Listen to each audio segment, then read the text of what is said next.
Hello, sister. Welcome back to the Worshipped Woman podcast. I really just want to take a minute here to get my gratitude across for you being here. If this is your first time tuning in and listening to an episode, or if you have been with me for years and you keep coming back, thank you so much for taking time out of your day to listen to me. I love doing this podcast. I love being able to bring you value. I love the messages that I get from you about how much it's really helping you to see something new in your life, to think about something in a new way, and helping you to make changes in any kind of way. Obviously, if you ever want to come into one of my programs and we can work together deeper, I love that. But if that is not available to you or it's not something that you want to do, I am grateful that you are here, that you are listening, and that I can provide you with anything that helps you even have a little shift and makes your life just a little bit better than what it is, or helps you in a way that you needed. So thank you for being here, and thank you for giving me the opportunity to do that for you. I am very excited to get into today's episode because this is such an important topic. I know I say that a lot, but this is something that is really going to help you if you are somebody who has been in toxic relationships. And when I say toxic relationships, I don't mean just abusive relationships or just relationships with a narcissist. If you've been hanging out with me for a while, you know I think that is a way overused term, way overused word, and really can send you down the rabbit hole of learning about things that are not relevant to your healing or to your life. So when I say toxic relationship, I mean any kind of relationship where you feel like you are not being met, where it is not healthy for you to be in, where you are not happy, where you are not thriving, where you are not able to express yourself fully or really show up as your true, authentic self. To me, there are levels to toxicity, and certainly we contribute to the toxic relationship paradigm. It takes two to tango. But what I hope that you can get from today's episode is understanding a very fundamental reason why you might find yourself in relationships that are not healthy for you and that are not allowing you to be who you really are to the fullest. Because the best kind of relationships, the relationships that I would qualify as healthy, are ones where you feel like you can be more of yourself, not less. So today's episode is really about a fundamental shift that you will need to make if you want to have the kind of relationships that you want. The kind of relationships that are healthy, where you do get to be yourself, where you get to be seen, heard, and met. This is a fundamental shift that will need to be made. I know it was a shift that I had to make in my own life, and every single person that has been in toxic relationships, that has come through my program for healing from toxic relationships, Heal, Rise, Thrive, every single person that has come through that has struggled with this same thing. We actually have a whole module where we work on this, really two modules kind of work on this. But it is a really important shift that has to be made if you want to have healthy relationships in your life where you can express, where you are truly yourself, and where you are happy being yourself. That's really what I'm after here. So it's two things that I want to talk about today and merge together. We're going to speak about being too forgiving, because this is a trait that has to change, and having boundaries. They're kind of one and the same. Really, the trait that I am talking about that needs to be overcome is projecting who you are onto this other person in your relationship, projecting the goodness of you. One thing that I have noticed is that the people that come to me to heal and break these toxic relationship patterns are just some of the best people in the world. They are so loving. They are so giving. They are so kind. They are truly understanding people. They're empathetic. They want the best for people. And while these are all great qualities on their own, what happens is that when you project those qualities onto somebody else that doesn't actually have those qualities, this is when you can get into a lot of trouble. This is where you can run into situations where you are being taken advantage of and where you are easily manipulated because you have this idea that other people are like you. So let's talk about a scenario where this comes across. Maybe you are dating somebody and you start to notice something a little suspicious. You're suspecting something, some sketchy kind of stuff is going on. Let's say something in your partner's phone that you're noticing or whatever. And you confront it or talk about it and you get some story. And you might have seen something triggered. There was something sketchy going on and you have a knowing that this is happening. But your partner has an excuse for it. There's some kind of story around it. And rather than trusting yourself, you believe the story. There's a few layers to this. You believe that story because it's easier to believe what you want to believe than to look at what it would mean if maybe that wasn't the truth. We don't want to feel the hurt. We don't want to acknowledge that maybe there's betrayal or whatever it is that's going on. We don't want to acknowledge those things. So it's easier to buy into that fantasy of like, no, everything's perfect. Everything's good. Oh, he wouldn't do that to me. And maybe it is something that you wouldn't do. So we have a tendency to think that other people think like we do.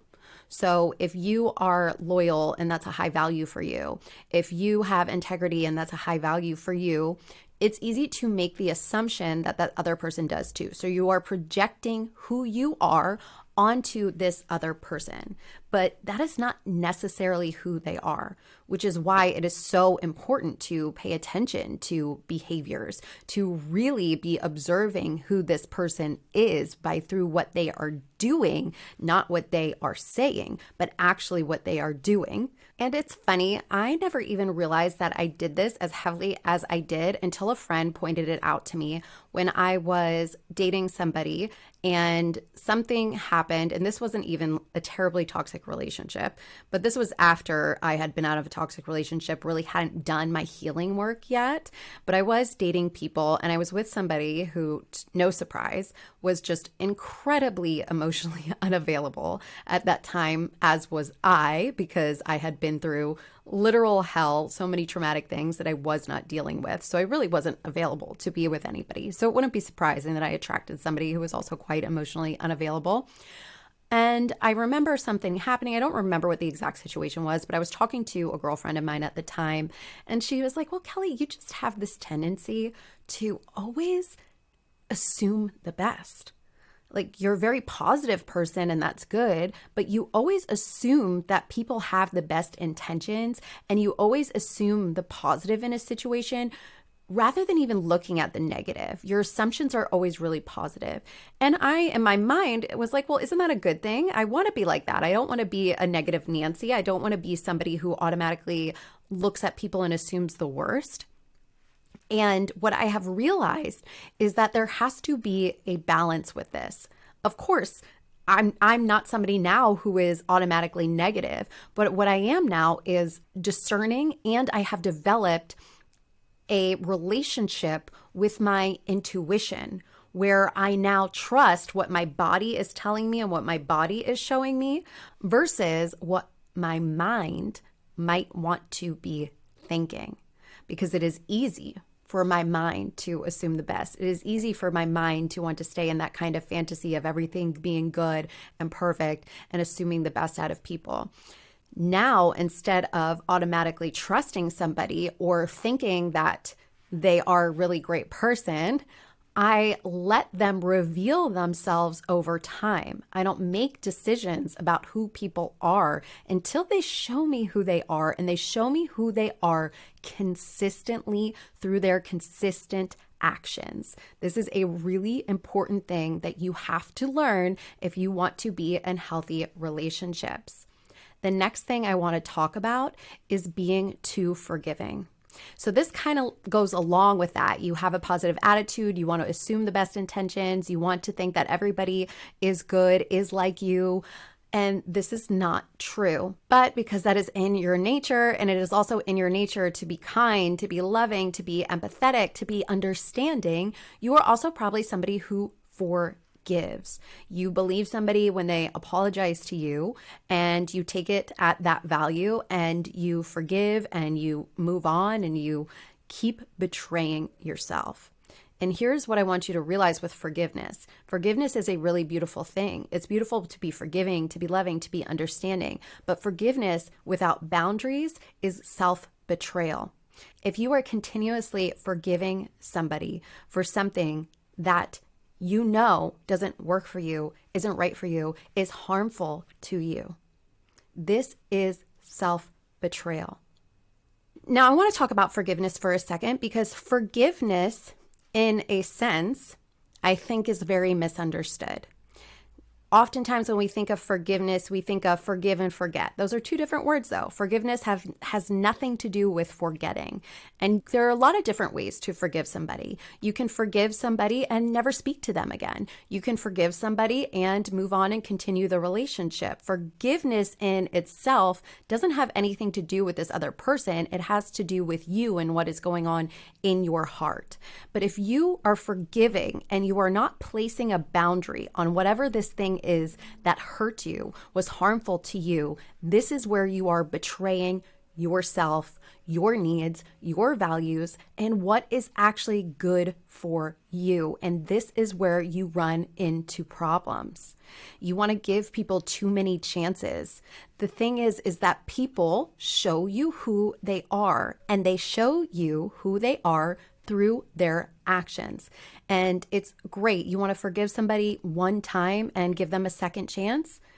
That's awesome. But how many second chances are you giving inside of your relationships? How many times are you bargaining with yourself? This is the last time. This is the last time. This is the last time. And the more that you're doing this, the more that you are betraying yourself, the more you are losing yourself. And you're going to get to the place where you do not even recognize who you are anymore. And you feel like, I don't even have an identity anymore. And this is because you have betrayed yourself. Your inner voice is now gone because you don't even listen to it. So this really leads me to the third thing that I want to talk about today, which is boundaries. Boundaries is a massive issue. Certainly, if you have been in toxic relationships, I can pretty much guarantee to you that you struggle with boundaries. I know I did. I think it's really easy to struggle with boundaries. Most of us did not grow up in a home where we were taught anything about boundaries, and our parents probably weren't taught anything about boundaries. So let's go back to when I said forgiveness without boundaries is self-betrayal. So you can forgive and put in place boundaries, and these boundaries are what protects you.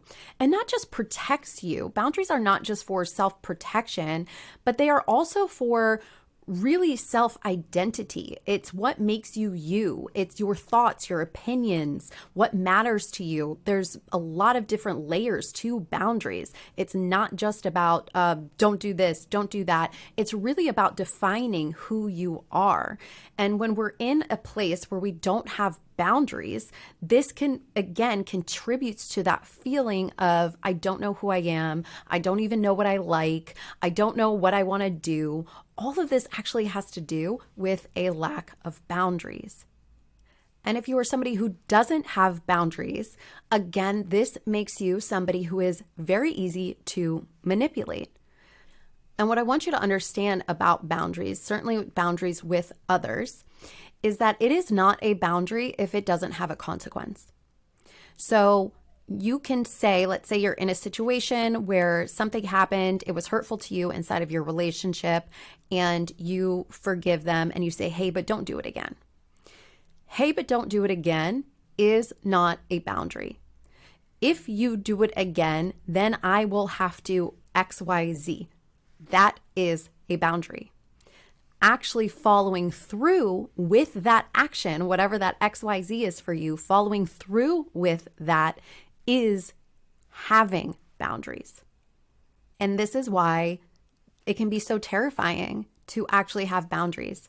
Because if you're doing that, if you're actually putting into place those consequences and you are taking action on those, that is going to be a radical change from who you are now, from being the person that is too forgiving, that is, oh, everything's good all the time, that is self-betraying all of the time, going to a place where you are actually putting into place these consequences. Now, a consequence doesn't have to be a super negative overall, like crazy different thing, but sometimes it is. Sometimes it does look like, if you do this thing again, I will be forced to leave the relationship. But a boundary inside of a relationship can be like, if you speak to me in this certain way, I will exit the conversation and I will leave the room. I'm not going to engage in that conversation. That is a boundary.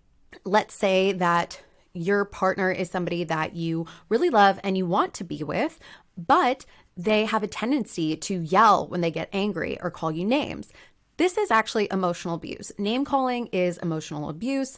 I personally do not put up with that in my relationship. That is a hard red line for me. But I know that a lot of people do experience that in their relationship. So what a boundary would look like in a relationship like that is, if you speak to me in this way, I will get up and leave, and I will not continue the conversation. And then if that happens, where they're speaking to you in that certain way, you stop the conversation, you get up and leave the room, because you're not going to engage with that person in that way. That is very different than constantly making excuses or forgiving or rationalizing or justifying the behavior. This is just one tiny, small example of a boundary. Obviously, working on boundaries is a very big topic, and it is something that needs to be continuously practiced. This is something that can feel hard. It can feel scary. It can feel like, I don't know if I can even do that, if I can even be this person. But once you start practicing it, it becomes easier and easier and easier. And really understanding these things, understanding that you cannot project yourself, your goodness, how you are onto other people. You cannot be too forgiving and give people chance after chance after chance after chance. If you forgive without boundaries, that is self-betrayal and leads to a loss of a sense of your own self. And boundaries need consequences. All of these things need to shift and change if you want to have healthier relationships, if you want to be the type of woman that is never again in another toxic relationship. And what I want you to realize is that all of what I am saying has nothing to do with anybody else. The mistake that a lot of people make when they are wanting to change anything in their life, certainly when they are wanting to heal from toxic relationships, one of the biggest mistakes I see being made is that you start educating yourself about the other person, or you start educating yourself on the toxic dynamic. You start educating yourself and you start doing all of this effort towards trying to change somebody else or something outside of you. But it is when you change what is within you, that is what changes everything in your life, including the dynamic of your relationships and of the kind of relationships that you will be in. It doesn't have to do with other people. It has to do with you. And that is the really, really beautiful part about healing, is that by you healing you, you change everything in your life.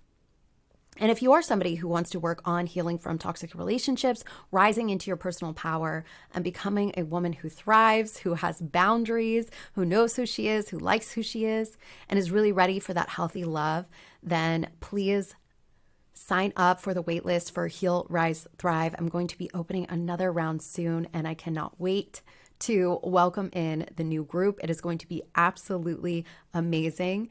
Thank you guys so much for tuning in, for listening today. If you feel like you know somebody else who could benefit from this episode today, I ask that you please share it.